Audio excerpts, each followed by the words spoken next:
Hello divine souls and welcome back to your own channel Divine Oracle 144। Friends, आज का जो हमारा video रहने वाला है ये एक बहुत ही इम्पॉर्टेंट टॉपिक पर है।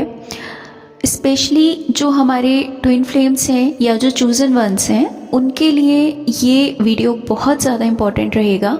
तो सबसे पहले तो मैं आप लोगों से ये रिक्वेस्ट करूँगी कि इस वीडियो को आप पूरे ध्यान और कंसंट्रेशन के साथ सुने ताकि आपके जितने भी डाउट्स हैं इस टॉपिक को लेकर वो सभी क्लियर हो पाएँ। फ्रेंड्स, आपने बहुत बार काफ़ी सारी जगहों पर मैंने ऐसा देखा है कि आप बहुत लोगों से ऐसा जानने की कोशिश करते हो कि आपकी लाइफ का सोल पर्पस क्या है, आपकी लाइफ का सोल मिशन क्या है, आप क्यों इस प्लैनेट अर्थ पर आए हो। तो आप बहुत बार मैंने ऐसा देखा है कि बहुत से लोग टैरोट रीडर्स से पूछते हैं या फिर जो चैनल्स हैं वहाँ पे उनके मेंटोर्स से इस चीज़ को पूछने की कोशिश करते हैं और वहाँ से आपको जवाब ये मिलता है कि आपका सोल पर्पस आपको कोई नहीं बता सकता, आपका सोल पर्पस आपको खुद ही पता चलेगा, डिवाइन के द्वारा पता चलेगा एंड सो ऑन।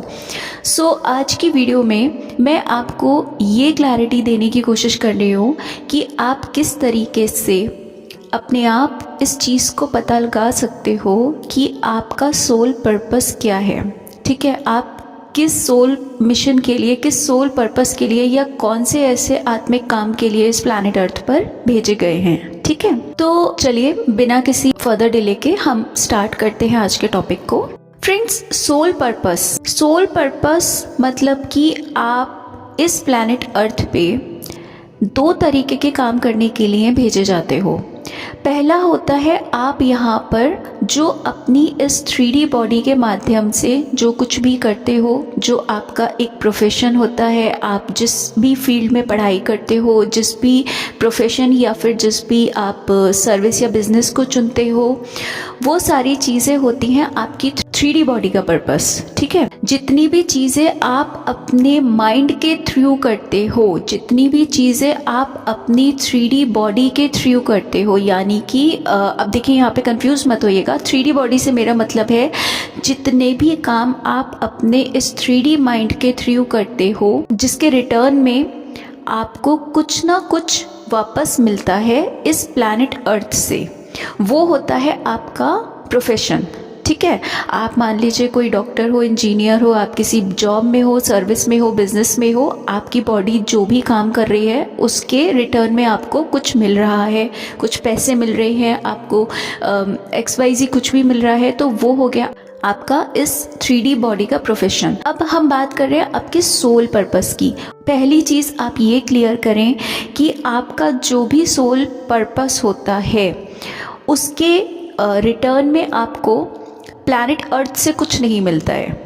ठीक है, आप प्लैनेट अर्थ से अगर कोई भी ऐसा काम कर रहे हो जिसके कि वापस में आप किसी चीज़ को एक्सपेक्ट कर रहे हो, इट मीन्स कि वो आप अपने 3D माइंड से कर रहे हो, वो आप अपनी आत्मा से नहीं कर रहे हो। ठीक है, जो सोल पर्पस होता है उसके रिटर्न में आपको जो भी मिलता है वो आपको डिवाइन से मिलता है और डिवाइन टाइमिंग पर मिलता है।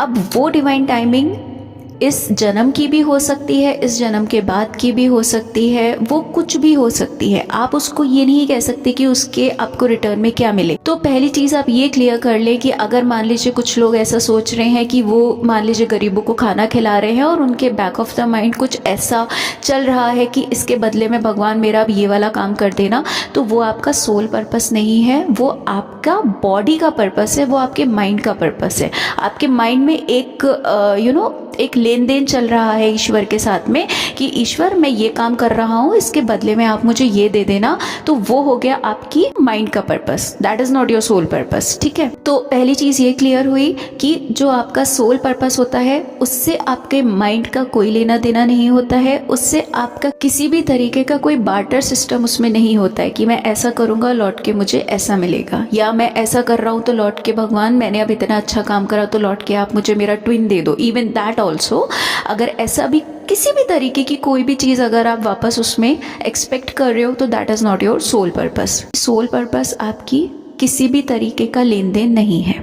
ठीक है, अब हम समझते हैं कि आप कैसे समझ सकते हो कि आपका सोल पर्पस इस प्लैनेट अर्थ पर है क्या। देखिए, जो सोल पर्पस होता है फ्रेंड्स, वो कंप्लीटली आपकी सोल की सर्वाइवल के लिए होता है। ठीक है, जैसे कि आपको अपनी इस 3D बॉडी के सर्वाइवल के लिए यहाँ पर किसी तरीके का कोई ना कोई प्रोफेशन करना पड़ता है, कोई ना कोई काम करना पड़ता है, आपको कोई ना कोई अर्निंग का सोर्स अपने जीवन में लेकर आना पड़ता है जिसके माध्यम से आपकी बॉडी सर्वाइव कर पाए। तो होता क्या है कि स्पेशली जो चूजन वंस होते हैं या ट्विन फ्लेम्स होते हैं, उनकी लाइफ में सिर्फ और सिर्फ आपकी 3D बॉडी के सर्वाइवल से आप इस प्लैनेट अर्थ पे सर्वाइव नहीं कर सकते। बाकी लोग उस तरीके से सर्वाइव कर सकते हैं कि उनको लाइक सिर्फ अपना एक बिजनेस करना है या फिर जो भी काम करने आए हैं वो काम करना है, और उसके बाद में फिर लाइक अपना जैसे बाकी रूटीन चलता है कि ठीक है शादी हो गई, बच्चे हो गए एंड ऑल दोज थिंग्स, तो वो सब चीज़ें सर्वाइवल में उनके आ सकती हैं। जो चूजन वंस हैं उनको चूजन वन ही इसीलिए कहा जाता है क्योंकि उनको चूज किया जाता है किसी पर्टिकुलर काम के लिए, इसीलिए उनको चूजन वंस कहा जाता है। ठीक है, तो आपकी सोल का जो सर्वाइवल है वो सिर्फ आपकी बॉडी के सर्वाइवल के साथ नहीं चल सकता। ठीक है, अब देखिए आप किस तरीके से अपने आप समझ सकते हो, पहचान सकते हो कि आपका सोल पर्पस क्या है। देखिए उसके लिए मोस्ट इम्पॉर्टेंट 2 चीज़ें होती हैं जो आपको अपनी लाइफ में देखनी है। उनको जैसे ही आप एक बार उन पर कॉन्सेंट्रेट करोगे आपको समझ में आ जाएगा कि आपका सोल पर्पस क्या है। तो सबसे पहली चीज़ आपका जो, अगर आपको थोड़ा सा भी लाइक एस्ट्रोलॉजी के बारे में कुछ भी ज्ञान हो, या अगर आपको कुछ भी ज्ञान नहीं है, आपके पास सिर्फ अगर आपकी जन्म कुंडली है, तो आप एक बार अपना चार्ट उठाएं और अपने चार्ट में इस चीज़ को नोटिस करें कि जैसे हमारी कुंडली के 12 घर होते हैं, उन 12 घरों में से कौन से घर में आपका सूर्य स्थापित है। ठीक है, सूर्य क्या है? That is your soul. ठीक है, सूर्य आपके जिस भी घर में स्थापित होगा, आपका सोल पर्पस उसी घर के जितनी भी चीज़ें होती हैं उनसे कहीं ना कहीं रिलेट करेगा। पहली चीज़ तो ये। ठीक है, आप में से जिन भी लोगों का कुंडली नहीं है आपके पास, प्ले स्टोर से आप कोई भी ऐप ले लीजिए, एस्ट्रो सेज, कुंडली लाइट, बहुत सारे ऐसे वहाँ पे फ्री के ऐप्स हैं जिनको आप डाउनलोड करके अपनी डिटेल्स डाल के और आप वहाँ पे चेक कर सकते हो कि आपकी चार्ट किस तरीके का है कुंडली का। तो जिन लोगों के पास भी नहीं है वो उस चीज़ से परेशान ना हो।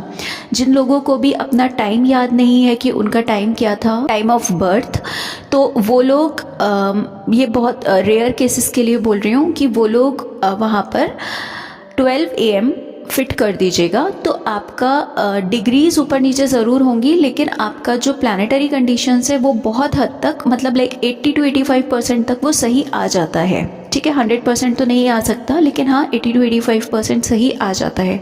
तो जिनको टाइम याद नहीं है वो वहाँ पर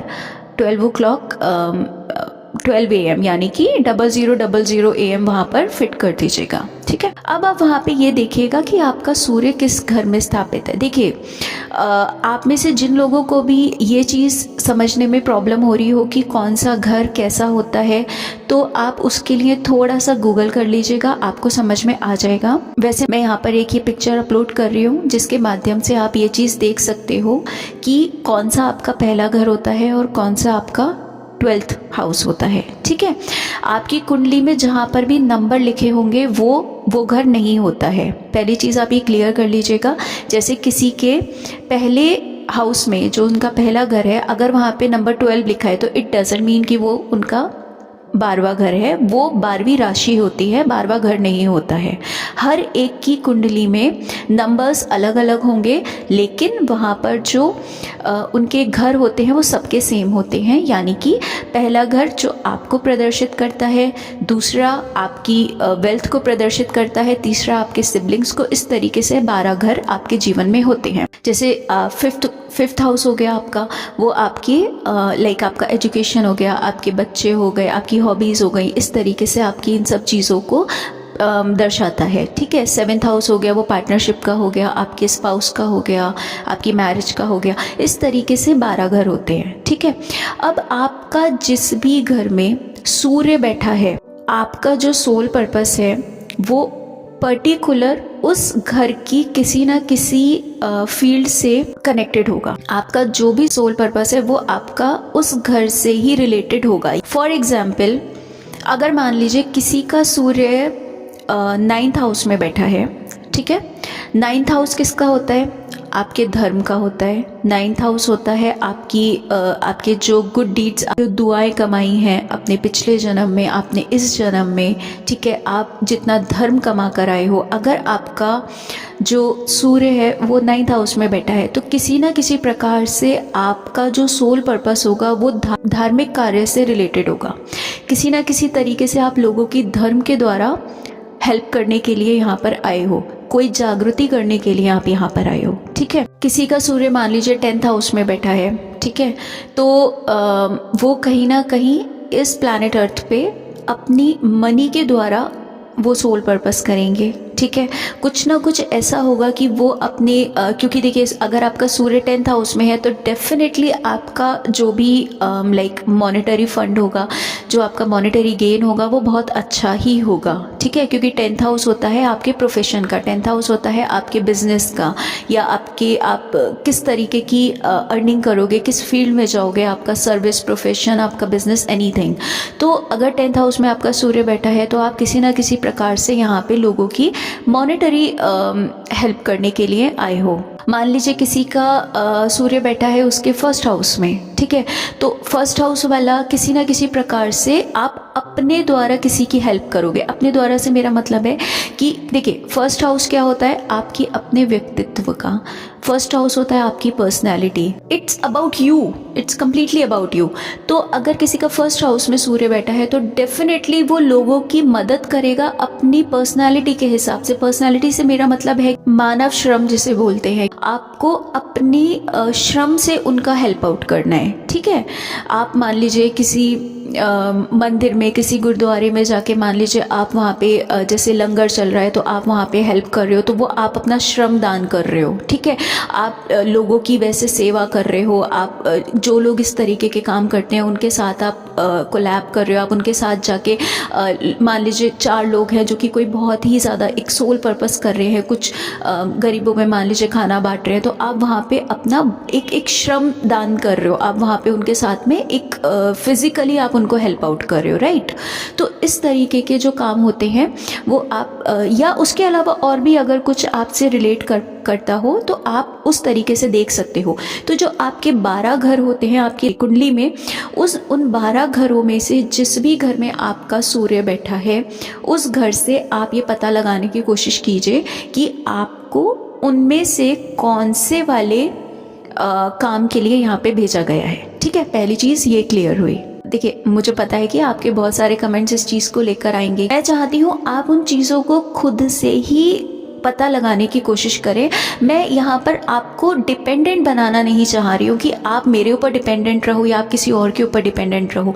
किसी भी चीज़ के लिए आपको खुद में वो एक आपके अंदर एक क्षमता आनी चाहिए, आपके अंदर वो क्वालिटीज़, क्योंकि सब में है, आप सब में वो क्वालिटीज़ हैं। आप सब उन चीज़ों को पहचान सकते हो, बस उनको तराशने की देर है। तो यहाँ पे मैं चाहूँगी कि आप इन चीज़ों को खुद से पता करने की कोशिश कीजिए कि आपका सोल पर्पस क्या है, ठीक है। आप मुझसे पूछोगे, ऑब्वियसली मैं मना नहीं करूँगी, मैं बता दूँगी, लेकिन मैं चाहती हूँ आप इसके ऊपर थोड़ा सा होमवर्क कीजिए, अपने ऊपर थोड़ा सा आप इस पे काम कीजिए, तभी आपको उसमें एक अलग लेवल का इंटरेस्ट आएगा, ठीक है। चलिए, ये तो हुआ हमारा पहला पॉइंट जो कि आपको अपनी कुंडली के थ्रू देखना है। अब हम ये समझते हैं कि आप उन सभी कामों में से पर्टिकुलर कौन सा काम आपका सोल पर्पस है, उसे आप किस तरीके से पहचान सकते हो। अब हम उसे समझने की कोशिश करते हैं। जैसे मान लीजिए फॉर एग्जाम्पल किसी पर्सन का सूर्य 5th हाउस में है, ठीक है। अब 5th हाउस किन चीज़ों का कारक है? 5th हाउस हो गया आपके बच्चों का, 5th हाउस हो गया आपकी हॉबीज़ का, आपकी क्रिएटिविटी का, 5th हाउस हो गया आपकी एजुकेशन का, ठीक है। ये सारी चीज़ें आपकी 5th हाउस के अंतर्गत आती हैं। अब इनमें से कौन सा सोल पर्पस है, आप उसे कैसे पहचान पाओगे? देखिए फ्रेंड्स, होता क्या है, आपकी लाइफ में आपने एक चीज़ देखी होगी, अगर नहीं देखी है तो आप इस चीज़ पर थोड़ा सा ध्यान केंद्रित करें और आप सोचने की कोशिश करें कि फ्रॉम द वेरी बिगनिंग, जब से आप अपने एक मैच्योरिटी में आए हो, उस वक्त से लेकर अभी तक आप इस चीज़ को याद करने की कोशिश कीजिए कि आखिर वो ऐसा कौन सा काम था जिसके माध्यम से आपको वक्त का पता नहीं चलता था और आप घंटों उस काम में लगे रहते थे। अब यहाँ पे प्लीज थोड़ा नोट कीजिएगा, मैं जिन काम की बात कर रही हूँ वो म्यूजिक सुनना, टीवी देखना, नेटफ्लिक्स देखना नहीं है, वो किसी भी तरीके का फेसबुक या इंस्टा चलाना भी नहीं है, ठीक है। मैं आपको ये बताने की कोशिश कर रही हूँ कि हर किसी की लाइफ में कोई ना कोई एक ऐसा काम ज़रूर आपके जीवन में आया होगा जिसको कि करते वक्त आपको वक्त का पता नहीं चलता होगा और आप अपनी आत्मा से उस काम को करते होगे, ठीक है। आप उस काम के लिए कभी भी आपको किसी को फोर्स करने की ज़रूरत नहीं पड़ी होगी, ठीक है। अगर ऐसा कोई भी काम आपके जीवन में आपने कभी भी ऐसा रियलाइज़ किया है कि यार इस काम में मुझे अलग ही मज़ा आता है, बाकी सब तो मैं ठीक है, ये मेरी ड्यूटी है, मैं कर रहा हूँ या कर रही हूँ, लेकिन ये जब मैं करता हूँ ना या मैं करती हूँ तो मुझे अलग ही आनंद आता है। हर किसी की लाइफ में ऐसा कुछ होगा, 100 नहीं 1000% होगा, सिर्फ आपने उसको आज तक पहचानने की कोशिश नहीं की है। आप उस चीज़ को याद करने की कोशिश कीजिए, कुछ ऐसा काम जिसमें कि आपको अगर रिटर्न में कोई पैसा नहीं भी मिल रहा होता है तो भी आपको उस काम में अलग लेवल का आनंद आता है। ऐसा कुछ जिसके लिए आपको किसी को फोर्स नहीं करना पड़ता। ऐसा जो भी काम आप अपनी लाइफ में आज तक करते आ रहे हो, चाहे वो आपकी फील्ड से बिल्कुल डिफरेंट हो, चाहे वो आपके प्रोफेशन से बिल्कुल डिफरेंट हो, आपके सब्जेक्ट से बिल्कुल डिफरेंट हो, doesn't matter, that is your soul purpose, ठीक है। फ्रेंड्स, मेरे साथ ऐसा होता था, मैं तब की बात आपको बता रही हूँ जब मैं बोर्ड्स में थी, जब मेरा 10th और 12th का एग्ज़ाम चल रहा था, तो मेरे साथ ऐसा होता था कि मैं अपनी कोई बुक्स खरीदने जाती थी बुक स्टोर पे, तो मैं अपने कोर्स से रिलेटेड जब बुक्स खरीदती थी उस वक्त पे अगर मान लीजिए मेरी नज़र किसी ऐसी बुक पर चली जाती थी जो कि मेरे कोर्स से बिल्कुल डिफरेंट है, मुझे वहाँ पर कोई पामिस्ट्री की बुक दिखाई दी गई, मुझे वहाँ पर किसी तरीके की कोई एस्ट्रोलॉजी की बुक दिखाई दी गई जिसका मेरे कोर्स से कोई संबंध नहीं है, स्टिल मैं आकस्मिक उसकी तरफ आकर्षित हो जाती थी। मैं आकस्मिक ऐसा लगता था कि मुझे ये लेनी है, चाहे वो कितनी भी महंगी से महंगी होती थी, but I have to pick that up. मैं वहाँ पे खुद को रोक नहीं पाती थी, ठीक है। मेरे साथ ऐसा होता था कि मान लीजिए मैं जब when I was studying law, जब मैं लॉ की पढ़ाई कर रही थी, तो मैं अगर मान लीजिए अपनी लॉ से रिलेटेड कोई भी बुक्स लेने जा रही हूँ, या जब मैं एमबीए में थी तो जब मैं एमबीए की कोई ना कोई अपनी मैनेजमेंट की बुक लेने जाती थी, वहाँ पर मुझे कोई ऐसी चीज़ दिखाई दे गई जो कि मेरे को आकस्मिक मैं उसकी तरफ खिंच जाती थी। ऐसी किसी भी तरीके की कोई बुक हो गई या कुछ भी, इवन मुझे आज भी याद है वहाँ पर मेरे को टैरोट कार्ड्स रखे हुए दिख गए थे। उस वक्त तक मैं टैरोट का टी भी नहीं जानती थी, मैं कुछ नहीं जानती थी इसके बारे में, मैंने कभी कोई बुक नहीं पढ़ी थी, मैंने किसी तरीके का कोई आर्टिकल कुछ नहीं पढ़ा था इस चीज़ को लेकर। स्टिल मैं उस चीज़ की तरफ इस तरीके से आकर्षित हो गई थी कि मुझे ऐसा लगता था कि ये मुझे खरीदना है, एंड एट दैट टाइम वो काफ़ी कॉस्टली भी था, but still I just bought that. क्यों मुझे नहीं पता, and you will not believe, मुझे नहीं पता, शायद 8 साल 6 से 8 साल वो कार्ड्स मेरे वार्डरोब में ऐसे ही रखे रहे। मैंने कभी उनको टच नहीं करा, मैंने कोशिश की उनको देखने की, देख के फिर रख देती थी, मुझे समझ नहीं आते थे क्योंकि उस वक्त तक मेरी अवेकनिंग नहीं हुई थी, तो मैं उनको बस देखती थी, देख के रख देती थी। मुझे नहीं पता कि मेरे को क्यों इतना अटैचमेंट उनसे फील होता था, लेकिन that was my first deck जो कि मैंने आकस्मिक खरीदा था, बिना किसी मेंटली प्रिपरेशन के खरीदा था, और कहीं ना कहीं वो चीज़ मेरे को अपनी तरफ आकर्षित कर रही थी, इसलिए मैं वो डेक लेकर आई थी। मुझे कुछ नहीं पता था टैरोट के बारे में कि ये कैसे होते हैं, इनको किस तरीके से देखा जाता है, किस तरीके से रीड किया जाता है। I was totally unaware of those things. इस तरीके की चीज़ें जब धीरे धीरे करके मेरे साथ में होने लगी, तो देखिए मैं professionally I was a lawyer, लेकिन स्टिल मुझे एक आत्मिक शांति कभी भी अपने प्रोफेशन में नहीं मिलती थी। मुझे कभी भी ऐसा फील नहीं होता था कि मैं जिस फील्ड में हूँ ये फील्ड मेरे लिए बनी है। मैं वो करती थी, लेकिन वो कहीं ना कहीं मुझे बहुत ही ना एक बर्डन फील होता था। धीरे धीरे करके जब मेरी अवेकनिंग हुई तब मुझे ऐसा फील हुआ कि ठीक है, this is not the thing. और फिर तो चीज़ें एकदम 360 डिग्री अपसाइड डाउन हो गई मेरी लाइफ में और सब कुछ चेंज हो गया। That is something very different, वो पूरा एक that is a different story. लेकिन मेरे साथ ऐसा होता था कि स्पिरिचुअलिटी से रिलेटेड अगर कोई टॉपिक चल रहा होता था कहीं पर भी, तो मैं उसके बारे में जब बताना शुरू करती थी, जब मैं उन लोगों को उस चीज़ के बारे में समझाना शुरू करती थी, तो मुझे भी नहीं पता होता था कि वो सब चीज़ें मैं कहाँ से बोल रही हूँ, वो कैसे, मैंने कहीं पढ़ी नहीं, मैंने कभी उन चीज़ों के बारे में किसी से सुना नहीं, फिर भी मैं क्यों उस चीज़ को इस तरीके से क्लैरिफाई कर पाती थी कि सामने वाले की आत्मा तक उतर जाती थी वो बात। ऐसा होता था मेरे साथ में। बहुत बार ऐसा होता था कि जो मेरे से बहुत एज में बड़े लोग हैं वो स्पिरिचुअलिटी या रिलीजन को लेकर कुछ बात करते थे, लेकिन वहाँ पर जब मैं अपना पॉइंट रखती थी तो उन लोगों को ऐसा लगता था कि उनके पास अब उसके बाद कोई जवाब नहीं है, तो दे केप्ट साइलेंट। और मेरा कोई ऐसा मोटिव नहीं होता था उनको चुप कराने का, मैं सिर्फ अपना पॉइंट रखती थी और मुझे भी नहीं पता होता कि वो चीज़ें मैं कहाँ से बोल रही हूँ। Then I came to realise, जब धीरे धीरे करके चीज़ें मेरी लाइफ में क्लियर होने लग गई, और जैसा मैंने अपनी पिछली वीडियो में बताया था एक में कि I connected to some spiritual masters, और मैं समझ नहीं पाती थी वो लोग मुझसे कनेक्ट क्यों कर रहे हैं। देन ओशो से मेरा बहुत कनेक्शन हुआ था, उनकी बुक्स पढ़ती थी, उनकी वीडियोस को जब मैंने कैसेट्स के थ्रू सुनना शुरू किया था तब मुझे समझ में धीरे धीरे करके आया। फिर जब मैंने एस्ट्रोलॉजी के बारे में काफ़ी हद तक चीज़ों को देखा, पढ़ा, समझा, तो मुझे चीज़ें फिर क्लियर हुई कि ठीक है, तो what was the thing that my son, जो मेरा सूर्य है, वो मेरी कुंडली में मेरे 9th हाउस में बैठा है। 9th house is completely related to dharma, to spirituality, to all those things. तो मेरी आत्मा का पूरी तरीके से उस तरफ को रुझान होता था, मैं पूरी तरीके से एक इस तरीके के काम में आगे बढ़ना, मेरे को अंदर से एक पुल होता था कि मैं उन चीज़ों की तरफ आगे बढ़ना चाहती थी। लेकिन मेरी जो लाइफ की ड्यूटीज़ थी वो मुझे दूसरी तरफ खींचती थी कि ठीक है, मुझे जॉब भी करना है, मुझे मेरा जो भी करना है, ऑल दोज थिंग्स। लेकिन जब मुझे धीरे धीरे करके चीज़ें क्लियर हुई, देन आई जस्ट पूरी तरीके से अपना मैंने रूट चेंज किया। ठीक है, मैंने अपना खुद का बिज़नेस स्टार्ट किया एंड क्योंकि मैं पूरी तरीके से कंसंट्रेट करना चाहती थी अपने जो मेरा सोल पर्पस है उसकी तरफ, और वो मैं किसी जॉब में रहकर नहीं कर पा रही थी। तो मैंने अपना बिज़नेस किया जिसके माध्यम से मेरे को बहुत एक हेल्प आउट हुआ कि ठीक है, मैं अपना मनी के साथ साथ मैं अपना सोल मिशन कर सकती हूँ, सोल पर्पस जो भी है वो कर सकती हूँ।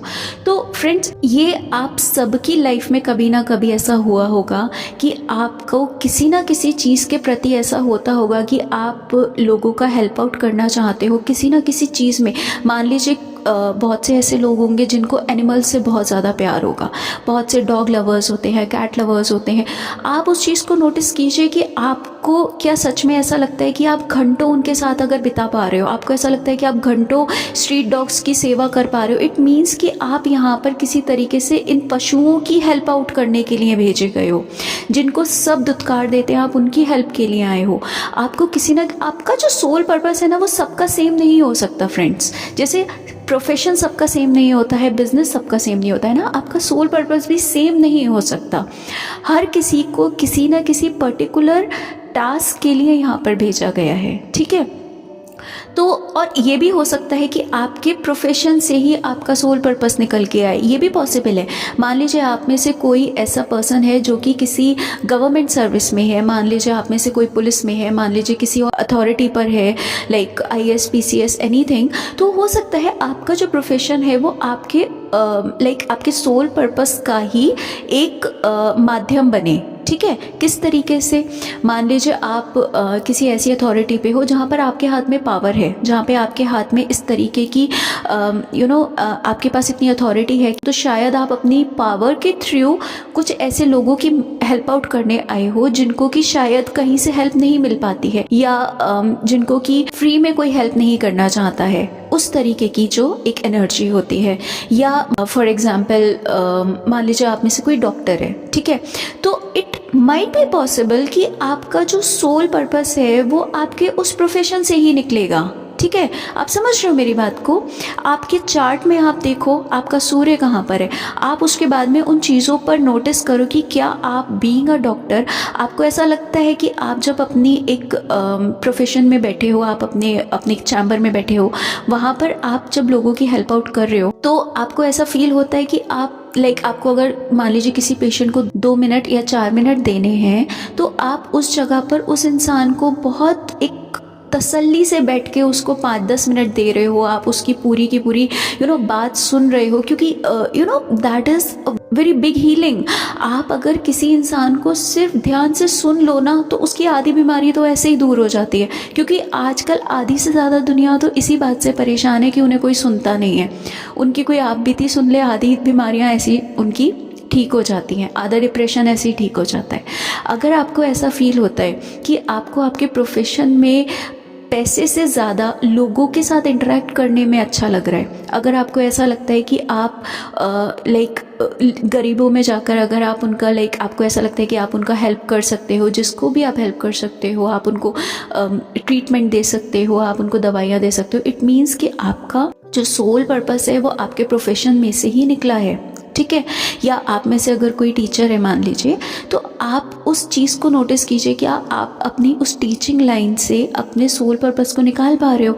मीन्स अगर आप जब किसी को मान लीजिए पढ़ा रहे हो, आप बच्चों को पढ़ा रहे हो, तो क्या आपको ऐसा फील होता है कि आप उनको पढ़ाते वक्त आपको वक्त का ही पता नहीं चलता, आप इतने डूब जाते हो उस सब्जेक्ट में, उस टॉपिक में, कि आपको ऐसा लगता है कि बस ये सामने वाला बच्चा उस चीज़ को पूरी तरीके से अंदर उतार ले, मतलब मैं ऐसे घोल के पिला दूँ, वो वाली एनर्जी।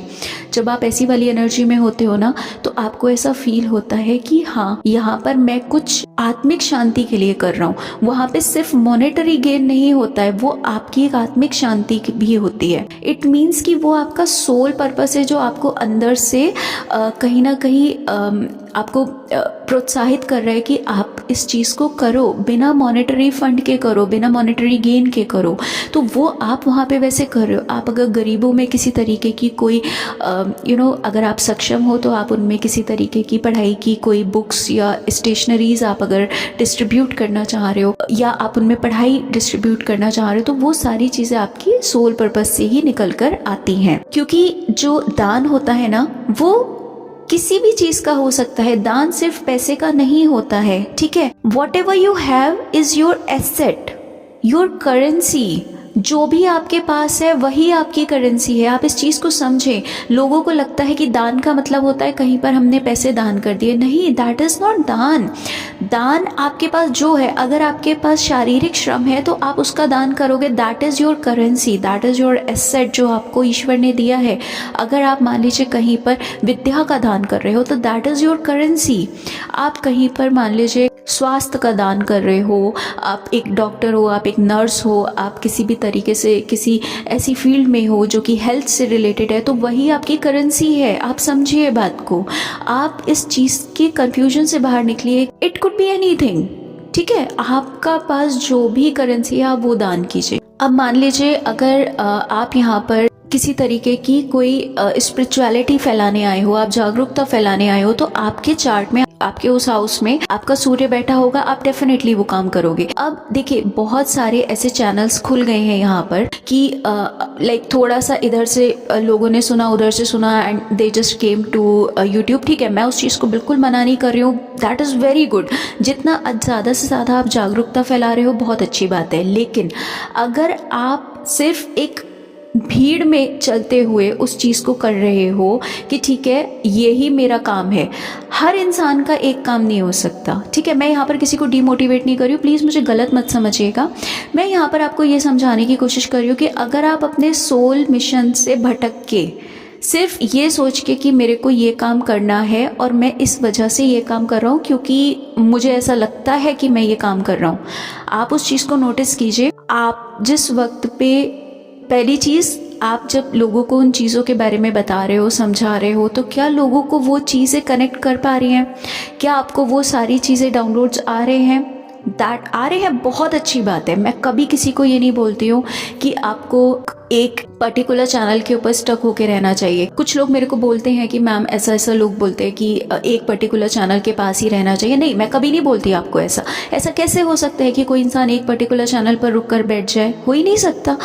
आपको देखिए, वो इसलिए भी ज़रूरी है क्योंकि अगर आप मान लीजिए 10 चैनल सुन रहे हो, 5 चैनल सुन रहे हो, आपको अंदर ना, आपके अंदर एक वो वाली एक एनर्जी होती है कि आप पकड़ सकते हो कि कौन सा चैनल आपके लिए कितना फ़ायदेमंद है, कौन सा चैनल आपको बेवकूफ़ बना रहा है, कौन से चैनल की वाइब्रेशन किस लेवल की है, कौन से मेंटोर की वाइब्रेशन किस लेवल की है, आपको उसकी वीडियो सुन के समझ आएगा। जब तक आप सुनोगे नहीं, समझोगे नहीं, आपको कैसे समझ आएगा कि वो चीज़ आपके लिए फ़ायदेमंद है या आपको नुकसान दे रही है। आप समझ रहे हो? आप अमेज़ॉन पे या फ्लिपकार्ट पे या किसी भी ऑनलाइन साइट पे अब वहाँ पर कोई एक छोटी सी चीज़ खरीदने से पहले 50 चीज़ों को देखते हो। तो मैं ऐसा कैसे कह सकती हूँ कि आप अपनी ज़िंदगी की इतनी बड़ी जो आपकी एक टीचिंग है, आपकी अपनी ज़िंदगी की इतनी बड़ी चीज़ है, उसको आप सिर्फ एक चैनल के ऊपर स्टक होके बैठ जाओ। नहीं, बिल्कुल नहीं। आपका पूरा अधिकार है, आप 50 चैनल्स को सुनो, आप 100 चैनल्स को सुनो। आपकी जो फ्रीक्वेंसी है ना, वो सिर्फ वहीं जाकर स्टक होगी जो चैनल आपके लिए आपको लगेगा कि हाँ ये आपकी फ्रीक्वेंसी से मैच कर रहा है या आपकी फ्रीक्वेंसी से ऊपर है। जब आपको ये चीज़ फील होगी ना, अंदर से वो फीलिंग आ जाती है। तो मैं सिर्फ ये बात इसलिए बोल रही हूँ कि अगर आपका मान लीजिए सोल पर्पस कहीं और है, आपका सूर्य कहीं और बैठा है और आप अपनी एनर्जीज़ कहीं और लगा रहे हो, तो वो चीज़ फॉर अ टाइम बीइंग तक चलेगी। उसके बाद में फिर आपको खुद ऐसा फील होगा कि शायद मेरे को यहाँ से अब उतना सेटिस्फेक्शन फील नहीं हो पा रहा है। ठीक है, डीमोटिवेट मैं यहाँ किसी को नहीं कर रही हूँ। आप सब लोग बहुत अच्छा कर रहे हो, अपनी लाइफ में बहुत आगे बढ़ रहे हो। माँ काली करें आप ऐसे ही आगे बढ़ते रहो। लेकिन बस मैं ये कह रही हूँ कि अपने सोल पर्पस को एक बार देखो, बैक में जाओ, उन चीज़ों को याद करो कि कौन सी चीज़ों के साथ आप इतना कनेक्टेड फील करते थे, किस तरीके के काम के साथ आप कनेक्टेड फील करते थे, कौन सी ऐसी चीज़ें होती थी जिनके साथ आपको ऐसा लगता था कि आपको अगर पैसा नहीं भी मिल रहा है वापस, तो उसके बाद भी आप वहाँ पे करना चाहते थे चीज़ों को, आप उसके बाद भी उनको हेल्प आउट करना चाहते थे। ठीक है, जब आप उन चीज़ों के बारे में याद करोगे ना, तो आपको एग्जैक्टली याद आ जाएगा कि ऐसा कैसे होता था। तो आप अपनी लाइफ में इस चीज़ को देखें कि आपका सोल किस तरफ आपको लेकर जा रहा है, आपका सोल किन चीज़ों के लिए आपको मोटिवेट कर रहा है, and that is your soul purpose of this life. ठीक है, आप अपना प्रोफेशन करते हुए, आप अपनी सर्विस, जॉब, बिजनेस करते हुए आप अपना सोल पर्पस कर सकते हो। उसके साथ में सिर्फ आप को सही दिशा चाहिए उस चीज़ को देखने के लिए, उस चीज़ को समझने के लिए कि एग्जैक्टली में आपका सोल पर्पस किस तरफ आपको लेकर जाना चाह रहा है या कहाँ से वो आपको बुला रहा है जिसको आप सुन नहीं पा रहे हो। ठीक है, अगर आपको ऐसा फील हो रहा है कि किसी भी तरीके की ऐसी कोई चीज़ है जो आपको बैक टू बैक आपको खींच रही है अपनी तरफ और आप सिर्फ अपने प्रोफेशन की वजह से उस चीज़ को नेगलेक्ट कर रहे हो, तो प्लीज़ मैं आपको रिक्वेस्ट करूँगी कि इस चीज़ को आप नेगलेक्ट ना करते हुए, इग्नोर ना करते हुए उसकी तरफ एक प्रॉपर ध्यान दें। ठीक है, चलिए, आई होप इस वीडियो से आपके बहुत सारे डाउट्स क्लियर हुए होंगे और आपका जो पर्टिकुलर ये एक सवाल रहता है, बहुत सारे हमारे ट्विन फ्लेम्स का स्पेशली ये सवाल रहता है कि मैम हम कैसे समझें कि हमारा सोल पर्पस क्या है। तो आई होप इस वीडियो के माध्यम से आपको वो चीज़ क्लियर हो और आप समझ पाएँ कि आपका सोल पर्पस क्या है इस लाइफ में, इस प्लैनेट अर्थ पे। ठीक है, चलिए अब मैं मिलती हूँ आपसे नेक्स्ट वीडियो में। तब तक के लिए अपना ध्यान रखें और इतने प्यार और इतने पेशेंस के साथ मुझे सुनने के लिए आप सबका दिल से thank you from the bottom of my heart.